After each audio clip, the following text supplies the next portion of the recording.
Good afternoon, and I'm joined here today by our Chief of Detectives and the Police Commissioner and Chief of Department because we have a strong person of interest in the shooting that shook our city last week. CEO Brian Thompson of United Healthcare was the victim of a senseless act of violence.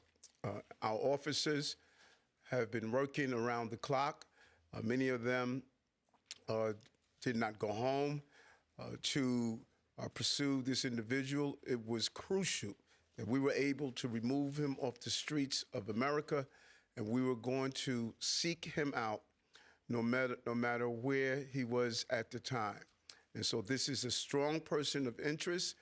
The police commissioner and chief of detectives will go over where we are right now in the investigation. He matches the description of the identification we've been looking for. He's also in possession of several items that we believe will connect him to this incident. How did we do it? Good old-fashioned police work. The chief of detectives and the police commissioner made the decision to release as much of a photo that we had at the time. We sent it across the country, and someone, a McDonald's employee, did something we ask every American to do. If you see something, say something, but most importantly, do something. And they did. And because of that, we believe we have a strong person of interest to deal with this case. I want to now turn it over to the Police Commissioner of the City of New York, Commissioner Tisch.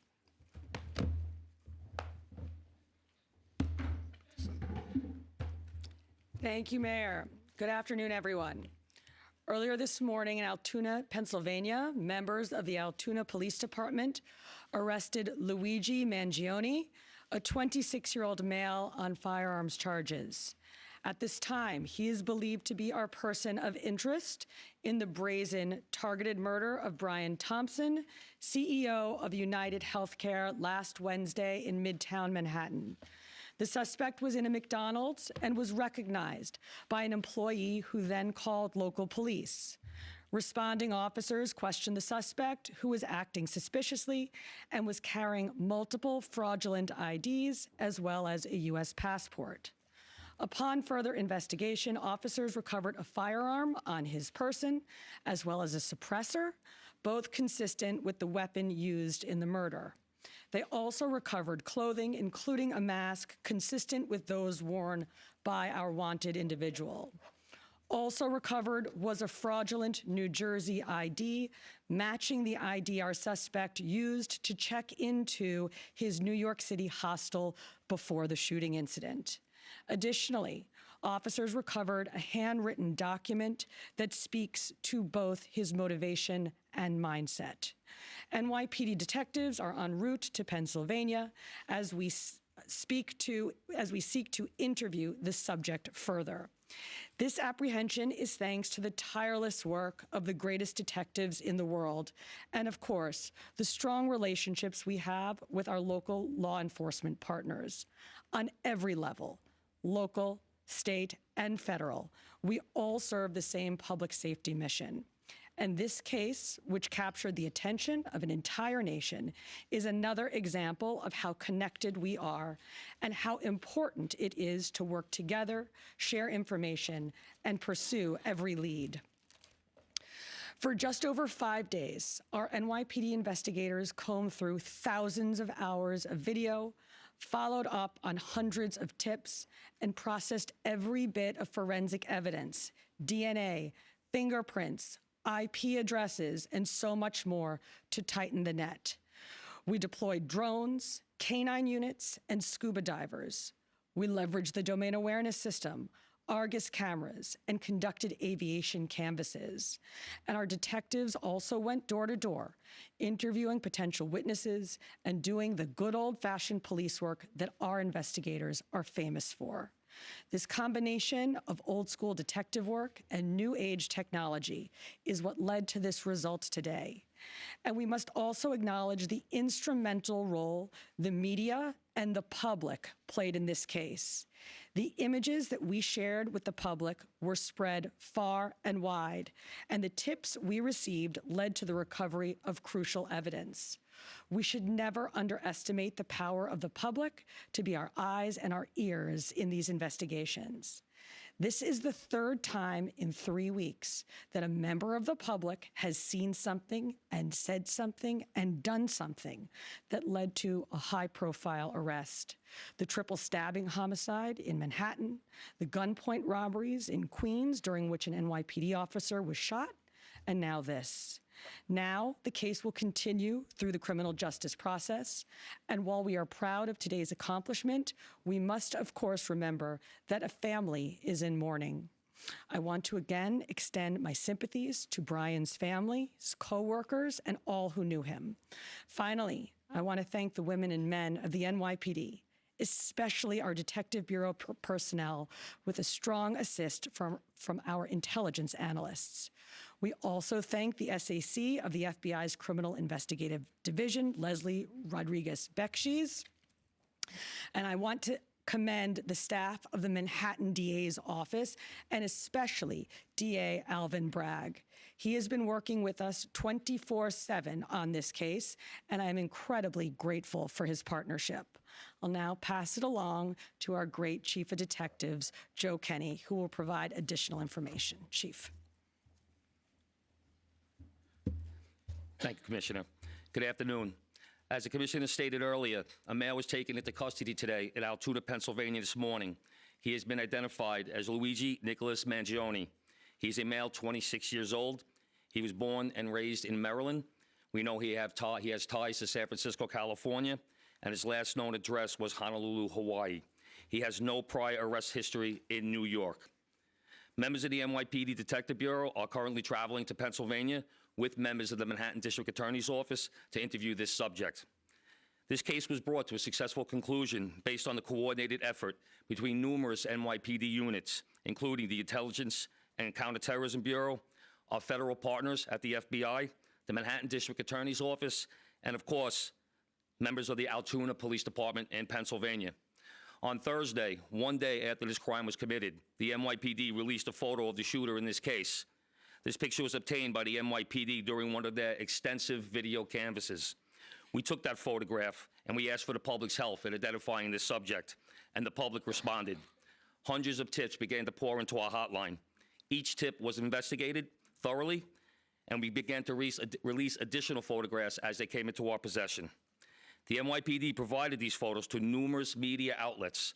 Local, national, and international outlets released the photo via television, print, social media, and online content.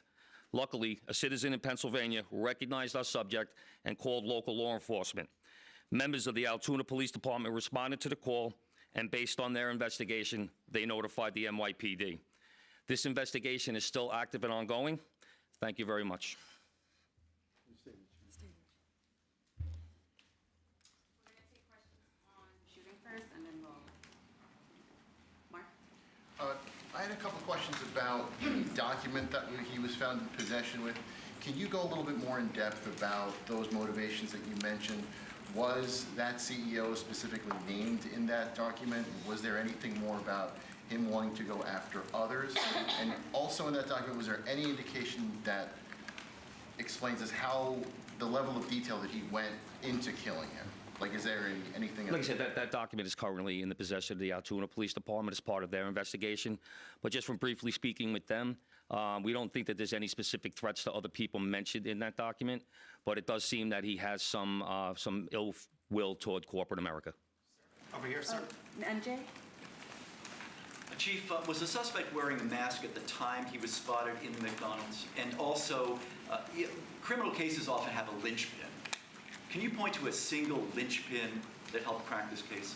There's numerous linchpins in this case, in the fact that we've recovered an enormous amount of forensic evidence, an enormous amount of video, and once again, with your help and the public's help.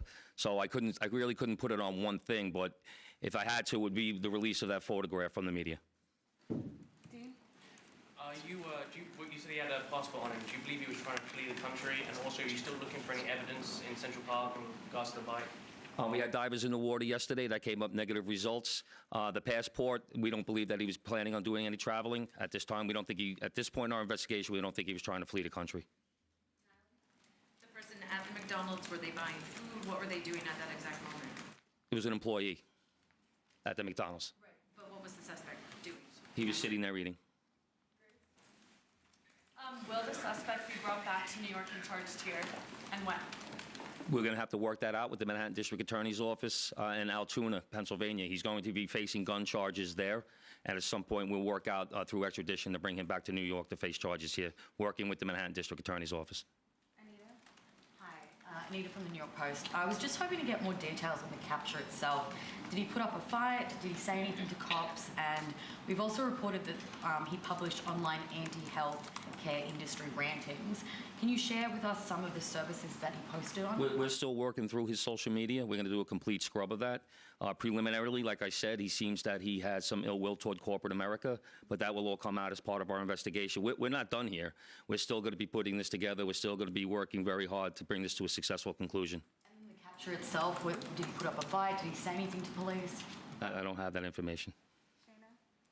Oh, sorry. Can you elaborate on how he got there, the path he took from Port Authority and on the George Washington Bridge to Altoona, PA? Same thing. This just happened this morning. We'll be working, backtracking his steps from New York to Altoona, Pennsylvania. I was going to ask if we knew anything, if he took a bus to Philadelphia first and then somehow got to Altoona. But We're still working on that. We're still working through that. Is there any indication that anybody else was helping him from the inside, as far as tracking the CEO's movements? Once again, we're still working this investigation very hard. It's not at its conclusion yet. That could come out during our investigation, but as of right now, we have no indication that that took place. Chief, did he have any weapons or anything like that with him when he was arrested? He was in possession of a ghost gun that had the capability of firing a 9mm round and a suppressor. Can you get into a little bit about the technical aspects of the investigation? I know you deployed an unprecedented amount of technology. You also activated the Sentry program through Intel. Can you talk about how that is going to play into actually building the case as far as cell phone and all of the other technical aspects of what you've done? In this case, it really came down to technology was the use of drones in Central Park, and really comes down to the video canvas that we did. We used every source of video that we could collect, hundreds and hundreds and hundreds of hours from hundreds of sources, and that helped bring this to where we are right now.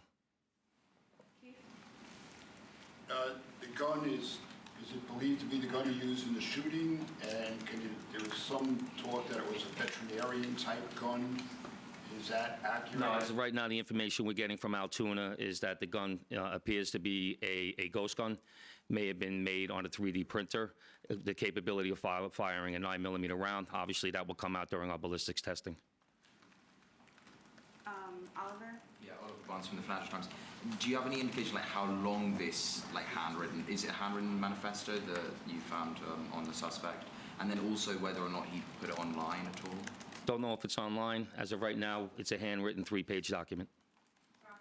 Chief, does he have ties to that area, and was he someone who you knew by name before his arrest? We believe he may have attended college in Pennsylvania, but like I said earlier, he has ties to Maryland and California and Hawaii. And you knew him by name before today? Was his name on your radar? Excuse me? Was his name on your radar? Was he someone who you had been looking into before his arrest? No, we did not have his name prior to today. Lynn?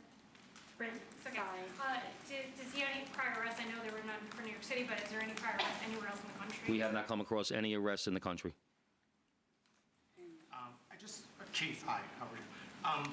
On two things. On the ghost gun, is it something you're going to be looking into to see if he made it himself and can he make that himself, or would he have to buy the gun the way it was? No, once again, that'll be part of our investigation as we follow up.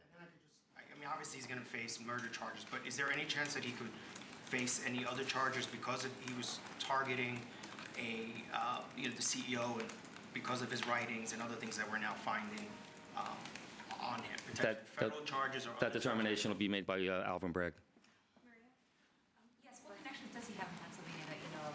Are they in Altoona specifically? We believe he attended college in Pennsylvania. Does he know anybody in Pennsylvania? Wouldn't be able to tell you that. All right, we're going to take one more question on shooting, Marla, and then we're going to go. What, you talk about the manifesto having said things against corporations, but specifically United Healthcare, and do you believe that Mangione acted alone? We believe at this point, our investigation is leaning toward he was acting alone. So, like I stated earlier, we're still working through the investigation. We're not stopping today. And as far as the manifesto, like I said, I don't have the complete details of that. It's in the possession of the Altoona Police Department.